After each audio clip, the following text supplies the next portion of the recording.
everybody. This is Yin Yang in California with morsels of a thought number 1499. The Chinese like to celebrate 99, and this is enterprise for a long, long time. Business for a long, long time. 1499. Because the nines and nines celebrate longevity, and the zeros are markers like zeros can be. That's what zeros are. The Mayans came up with zero as well as the Chinese did. And zero is a placeholder. When they discovered the number zero, all things broke loose. I'm just joking. I don't know if they did or not. I'm trying to get myself in the center of the picture here, and I'm not sure the books are in the center of the picture either. Hold on. There we go. I think I can do this. Yes. Hi there. Good morning. Good day. We're reading Listen, Learn, Love. The foreword was by Beth and Jeff McCord, who are in the Publishers Weekly best-selling authors of Becoming Us, which is a different book.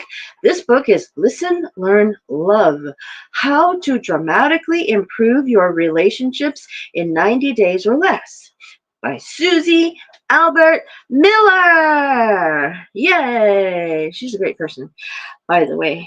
And we are on page 59. Now, how was your weekend? Great. Progressed to really, what was great about your weekend? Followed by, how did you get into doing that? As they share, you begin to learn them, the people, improving your connection and taking the relationship to a deeper level. How would life improve if we took the time to genuinely get to know the people in our life, to learn them and then engage based on what we learn? A former client, Ella, married into a family who loved adventure and trying new experiences. She would often email them ideas, event calendars, or Groupons. By the way, Groupon is near me. I know where the building was. Anyway, so Groupons, even though it wasn't really her thing, quote unquote, Ella knew her husband enjoyed adventures with his extended family, and she could bless him by being involved in planning them. Her tips and suggestions resulted in some fun trips and relationship building experiences for them, and he was grateful that she cared for him in this way.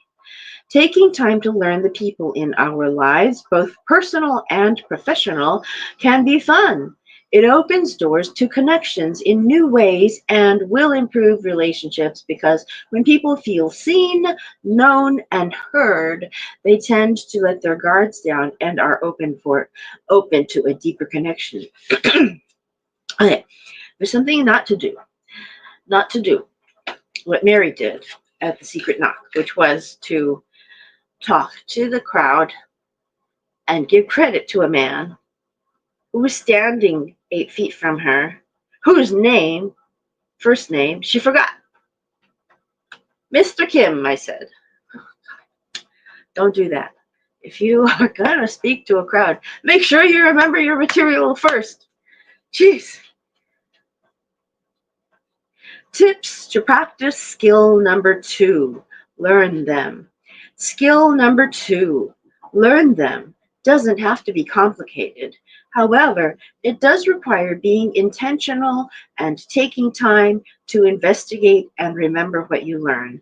These few tips will equip you to learn the people in your life.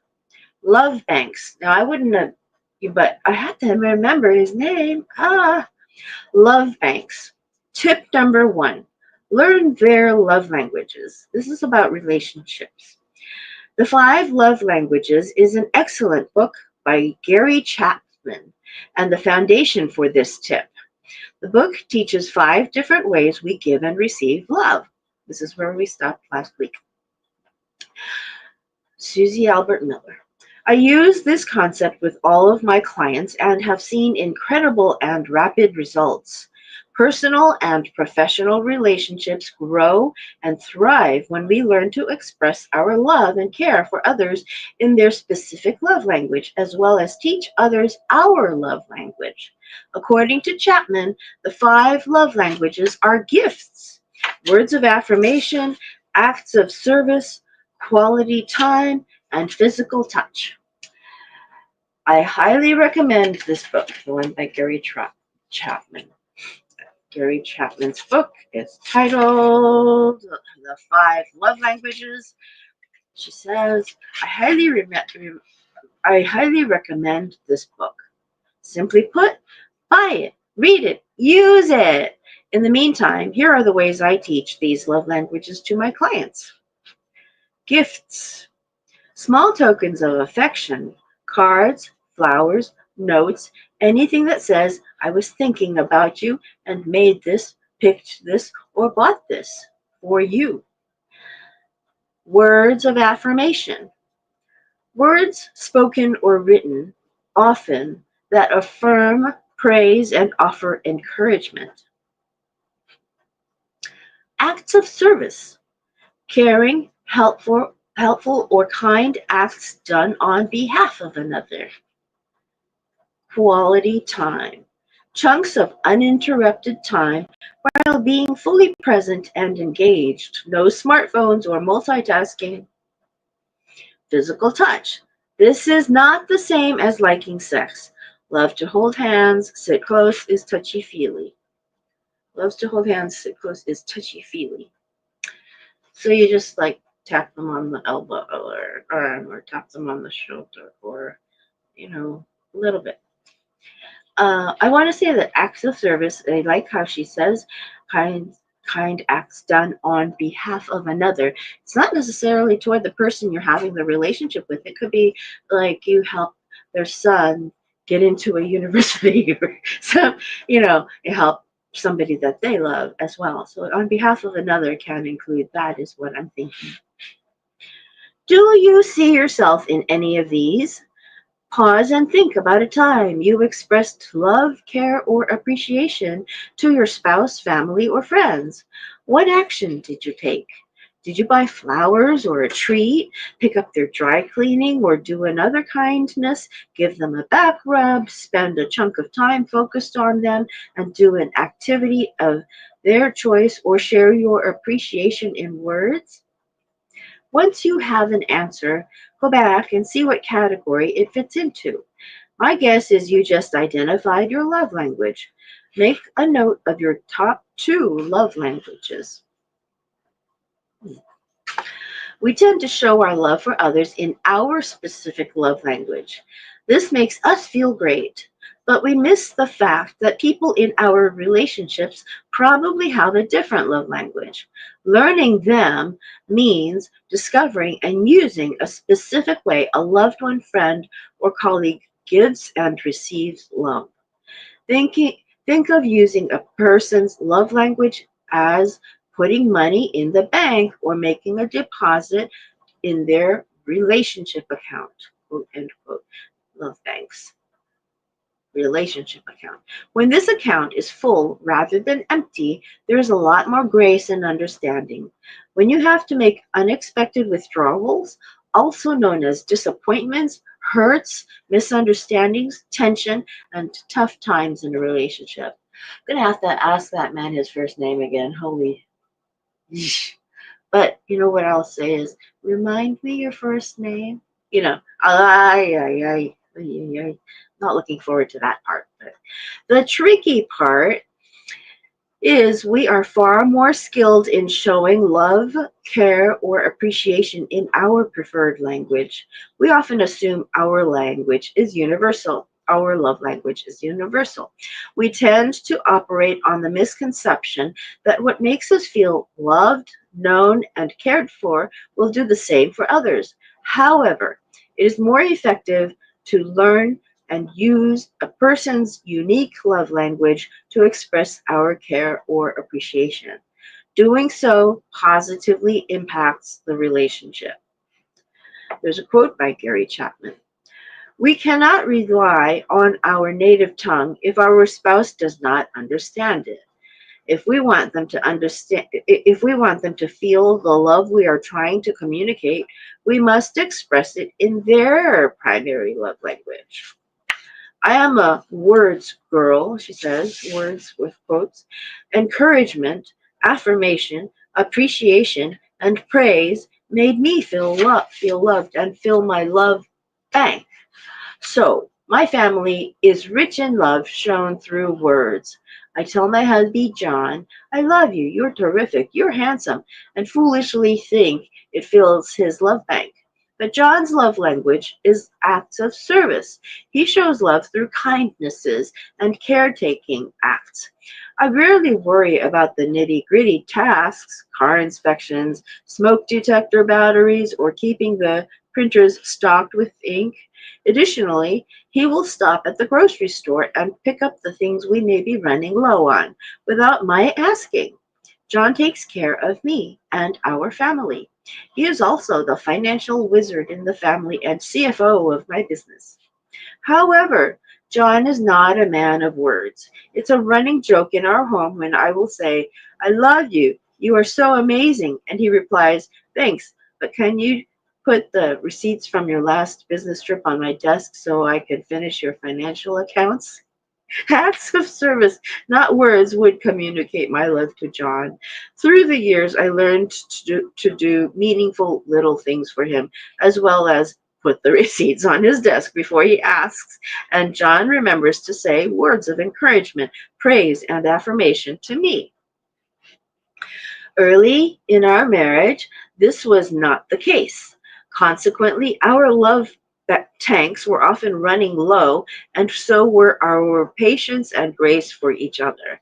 We both felt misunderstood and unloved. We didn't realize we were speaking two different love languages, and neither of us knew the other's dialect. I spoke mine, he spoke his, lots of misunderstanding. Read, fights, tears, silence, struggle, and fears it wouldn't get better. After we learned each other's languages and began to use them, our marriage improved. Learn them means discovering their love language, then being creative and intentional in expressing your care and love using their language, not yours. A shortcut to discovering another person's love language is to watch and observe the way they express love, care, or appreciation to you and others. What does your loved one, friend, or colleague offer freely? Time, service, or assistance? Words of encouragement or praise? A hug? Thoughtful little gifts or cards? Think about what really pleases them. Recall the times their eyes lit up at your thoughtfulness. These are huge clues to discerning their love language. Or could you just ask, hey, I am reading this book about creating great relationships and trying to learn some things I can do to improve ours. How do you most like me to show my love and appreciation to you? Love languages may seem like an odd term to use with respect to businesses, but it applies to every relationship. Oh, it does. Okay. It's simply realizing everyone, including your customers, clients, and business associates, has a unique way in which they feel appreciated and express care. For example, if an executive assistant knows her boss values spending quality time with his clients, she can schedule his appointments accordingly with leeway for meetings running overtime.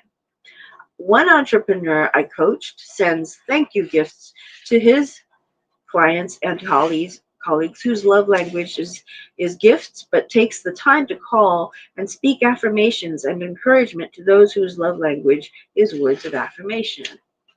Figuring out a person's love language is an ingenious way to start the adventure of really learning them. Once you discover it, practice using their specific language when you want to communicate your appreciation, care, or admiration. Learning them applies to every relationship as a way to build trust and strengthen bonds. Isn't that amazing? So I think what I'd have to do is, with that man I'm talking about, I suppose he'd want me to be friends with him first and continue to chat with him. I assume that he likes words of affirmation, assuming that he wants me to remember his name. I feel so bad, obviously. Oh, well. Become a detective. Tip number 2: investigate, discover, and discern. Isn't that great? Investigate, discover, and discern. Observe and study them. Listen to the clues they drop. Pay attention to their nonverbal messages. Skill number 1: listen, will come in handy here. Invest in learning their unique wiring and how this shapes the way they behave, communicate, and interact with others. Pull out your detective gear and learn people. Notice their preferences, habits, and idiosyncrasies, then interact with them based on what you learn. Doing so will increase your connection and improve your relationship because we are drawn to and enjoy being with people who make us feel seen, known, and cared for. I have another one, which is my coach that coached me for a while. Suddenly one day said, I'm not going to coach you, I'm just going to say, and then I wound up from that session with a whole list of the things she had been coaching me to do, and I hadn't done them, not each to its extent. So I want to do each of those items to their extent and readdress her and see how things go. So people who make us feel seen, known, and cared for. So that I care about the things she said, that I know what she said, and see. So think about these people in your life. Aren't you more open with them? Are they some of your favorite folks to spend time with? Yes, me. Do you find it easier to trust them and want to get to know them better as well? Yes, that's for me. Okay, here's an example. When Sally's kids were little, they enjoyed frequent afternoon play dates with a good mom friend and her kiddos. Quite often, Sally would get caught up in the middle of the fun activities and spontaneously invite them to stay for dinner. She didn't want the fun to end. However, her husband, Joe, was coming home expecting a relatively quiet house and some semblance of order, planning to spend the evening with Sally and the kids. Walking into a play date turned party was unsettling and resulted in tension and arguments. As Sally learned him, she realized Joe needed time to shift gears and prepare for the change in plans before he walked in the door. So, if the play date was going to be extended into dinner time, she would call Joe during his commute home and prepare him. Sally also learned to check in with Joe before she extended the invite. She could tell when he didn't have the energy for extra friends at dinner. So she simply ended the play date and settled things down before Joe got home. This simple skill of learning him saved them from tense moments during an already chaotic time of day. Joe felt appreciated and respected. Learning him helped reduce sharp words and tension-filled evenings. Wow. Can you imagine that? Ooh. The Enneagram as a discovery tool. Enneagram. One of my favorite tools for learning others is the Enneagram. It is a tool that helps us understand ourselves and one another to learn about ourselves and others using a system of 9 different types, quote, end quote. The Enneagram, capital E, also provides language to communicate who we are, why we are the way we are, and insights into how we engage as a result of this writing. capital E. The better we know ourselves and the people in our lives, the easier it is to connect in deep and meaningful ways. I have used the Enneagram in growing my personal relationships as well as in my coaching and consulting work with leaders and teams. In the above example, Sally's Enneagram type it is consistent with wiring fueled by "isn't this fun?" rather than what may be practical or prudent. Joe's wiring leads him to be slower to change and needing more quote non-people end quote time than she does. Learning about his Enneagram type helps Sally be aware of Joe's wiring and needs so she could give them weight in her decision making. The Enneagram is a powerful resource for personal growth, emotional intelligence, and communication. You know, EQ is emotional intelligence. So they're talking about IQ and EQ nowadays. EQ is to know how to handle people, emotional intelligence, and how to maneuver in the world, whereas IQ is simply about information, storage of information and facts, I think. And EQ is more about knowing how to have build a relationship with people. So emotional intelligence, I think there was a book about it somewhere. In personal relationships, where we want to know others deeply and connect in meaningful ways, it equips us with a common language, the Enneagram, and understanding of how the way we are wired impacts our choices, behaviors, communication styles, and even what we want in any given relationship. However, it is also valuable for professional relationships where team productivity and collaboration are essential. Understanding the way your colleagues are wired can build rapport, facilitate effective communication, and aid in reducing conflict and resolving conflict successfully. Now, next week, we're going into an example of how the Enneagram will work, and we are here today. I hope I've inspired you to have a great day with some morsels of a thought of wisdom. Knowing what to do is wisdom. Actually doing it is virtue. Yay! Okay. Old Kinder.